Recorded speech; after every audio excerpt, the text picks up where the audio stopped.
Good evening, everyone. Hollis has asked me at the last moment to come in here and get a presentation today, and he and I have worked out a little bit of a process that I can sit down and discuss a little bit about mold. I've been doing mold inspections for over 25 years, and it's been a very good business, and I have no complaints about it. It's just a very large learning curve and a lot of education. But I'm going to give you a few of the high points this evening just to keep you up to date on things that you really truly need to understand about being careful out in the public. And with that in mind, these are a few of the things you need to know as inspectors. Okay. First off, why is the mold a problem today? Well, pretty much started heavily in the 1970s, where we had an energy crisis in the homes back in that era. Everyone started to insulate the homes. They started wrapping them with plastic, and those particular homes became problematic, and they became infected with mold. And a lot of people didn't truly understand what the problem was because the windows were sweating, the walls were dripping, and ceilings were dripping water. It was just a continuous problem at that time. So a lot of people had to go back and modify the homes and fix them so that that sweating would stop. But you need to be aware that, this was really a problem throughout the 70s, and that's when it really began. So, a lot of it's been corrected by now, but, if you're walking into homes from that era between 1970 and the early 80s, you pretty much know that's an area where that was a problem. Okay. You also should be aware of walking into homes that are inspected for foreclosures. Anytime you have a house that's closed for a period of time, it's going to be a problem. We all know about the lack of building maintenance, where we walk into houses and they're really not being maintained in any way. Sickness and lawsuits. I get calls from doctors and lawyers to go in and investigate mold houses, things of that nature, and do diagnostic testing on it. Environmentally, the region of where you live also has a direct impact. You take anywhere where you have the higher humidity areas, or areas that flood readily, or anything of that nature that relates to hurricanes or tornadoes. You need to be really careful of any type of flooding, especially houses where we're in a floodplain or involved in floods. You need to look at the capillary action along the bottom of the wall and see how high that water walked up that wall, or drawed up that wall, or did it, and had it been remediated. Why is mold more prevalent today? Well, Statistic Bureau, 35% of the homes are damaged due to water or moisture. Biggest problem you have is the water in the basements. You have sewer and septic breakdowns, water supply leaks, houses that are air sealed and not properly ventilated. That relates to these newer homes where we're coming into doing these new guidelines for Energy Star homes, where we're dropping in and doing 3 air changes per hour or 2.5 air changes per hour. And you better know how to inspect these houses and understand them. So if you get down in that basement and you see that there's an Energy Star label on a breaker panel box, you better look around and understand that that's an Energy Star house, and it has to be looked at for that air sealed and proper ventilation. Then you also have your improperly ventilated fans and appliances, bathroom fans going into the attic area causing problems, dryers not vented to the outside properly, or the wrong type of pipes on the dryer vents. Construction issues, house construction issues, pretty much we're looking at the insulation, less ventilation. So, the old insulation, the old proverb is, insulate it right and ventilate it right. So, you need to look at all the different aspects of construction today, especially after the 2000 era, when we started doing a lot more Tyvek taping around the windows, as you can see in the one header there, where you have the Tyvek paper wrapped around there and how it's taped and sealed to provide an air barrier. There's a lot there that enters into understanding the Tyvek process. And you can see by you have here with your vinyl siding, you have your Tyvek paper, you have your substrate, and then you have your wall stud with your insulation inside the cavity. And then on the other side of that, as you know, you have the vapor barrier with the insulation. So there's always areas where moisture can enter through the walls. So you have to be mindful and be vigilant as an inspector to pay careful attention to these areas as problematic. When you look into the attic area, this is a real good example one example that's around more than not when we're doing inspections. You see these dryer vents that are up there, or if you see where the black mold is climbing the plywood from the bottom edge of the eave, it's pretty much where you have heat loss, leaving the building where it's not properly ventilated above the top of the seal plate. As we do these in future months, I'll sit down and explain to you a little bit more about that on the insulation part as to why is the insulation supposed to be all the way back over top of that wall cavity. And what you're looking at is the repercussions when that insulation is not completely over the wall. So these are things that you have to look at when you're getting into the new construction process.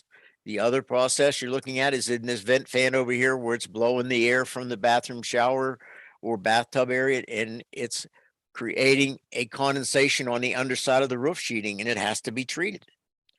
Now, a lot of you understand that, just because you see a black spot, does it necessarily mean that it's mold? Well, maybe not. Do you test it? Do you take a sample of it? If it's in your wheelhouse to do so, then take a sample of it. If it's not, then defer it over or make sure you definitely write it in the report, because who is liable if you don't write it in the report? That attorney's going to come after the inspection company first. He's coming after the inspector second. And you're at the top of the ladder there because they're primary. He's coming after the inspection company and the realtor agency. And these are the people that are going to come after your pocketbook. So please be mindful of what you're doing when you're dealing with this mold. If you're not familiar with it, make sure you identify it. Lack of knowledge is not acceptable in a legal case. You must be knowledgeable of the product if you're putting yourself out there as a professional inspector, providing a professional service, and then you at that point are a professional. So you need to know about mold. And if you don't, I'm advising everyone on this call that is not knowledgeable on the mold to become knowledgeable on the different types of mold. And if you need more help on it, just send an email through to Hollis, and I'll be happy to send through some information on this so that you have a little better understanding of what you're looking at, or we can do an extended class on this the next time. And if you want that, then I'll go into detail the next class. We can carry this on to the next level and carry another class on. Litigation, most of the claims are based upon allegations that the companies and inspection firms should have known. And that's where I'm going here. You should have known about mold or possibilities of mold, and you did not disclose it. You are still liable, and they will claim that you're incompetent and you didn't know your job. So that is not an excuse in our society today. Anyone will sue you today. So please be mindful that mold is the number one problem out here in our country that'll put you in a courtroom. How do we protect our business from litigation? You got to use the use of risk management practices. First off, certified inspectors, use of quality labs if you're doing the inspections for mold sampling. Now, you understand that you have three different designations for mold. You have a mold sampler, you have a mold assessor, and you have a mold remediator. So you can do the sampling, but if you don't understand what that sample is and you're not a certified assessor, then you need to direct the people to contact an assessor when you get the laboratory report back. So there's a lot of inspectors out here that are performing sampling, not providing any knowledge and saying you need to call someone else. You need to tell them to call a mold assessor. And that's the terminology you put in your report when you send it back to them. So please don't forget to do that. The next thing you're looking at, okay, the risk management, say, that's where I'm going with this certified mold assessor that you need to contact. So please be careful that you do not get caught in this position to be liable in a suit by any means. Make sure you have an inspector will have inspection agreements or disclosure statements signed by the client that, you are not there to do mold sampling or testing. Okay. And just remember, just because you're not doing the sampling or testing doesn't mean that you don't know that you should not know what mold is and that you should identify it and tell the people to get someone else to do it. So don't put yourself in that position. Do we have any questions at this time? Mark, do we have any questions?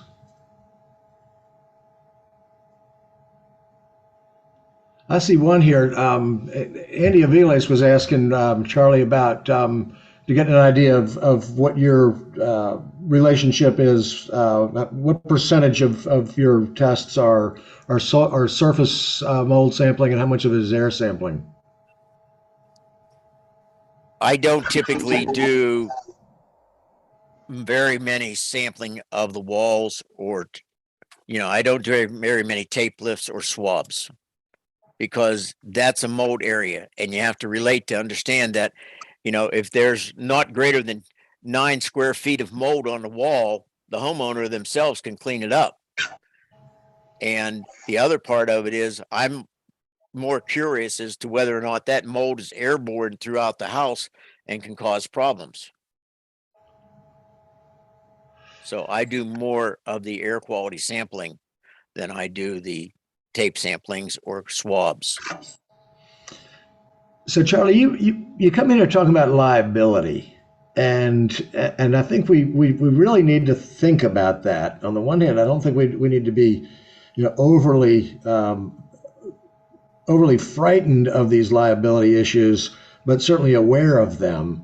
What's your spin on how much protection our disclaimers have with respect to mold? How is it that mold may or may not creep in and get past any disclaimers in our report and or our contracts? The biggest one I found, Hollis, was back when I was first getting into this, and I was questioning a legal application in a deposition, and they said to me, well, why didn't you write down that you saw that there was mold present? I mean, clearly, here's the pictures from another inspector that walked through the building. I said, well, I was not able to provide that information because I was not aware that it was mold. So And because you didn't test, you didn't know, because you're right. not I wasn't certified at that time to sample or test or anything, but it placed me in a position that I better become certified and knowledgeable as to what I'm doing. So So I you can don't firsthand.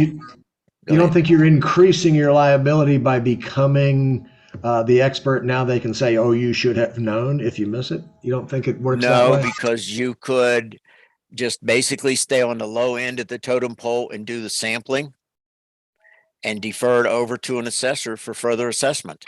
Mm-hmm. That's no different than what we did for lead-based paint for years.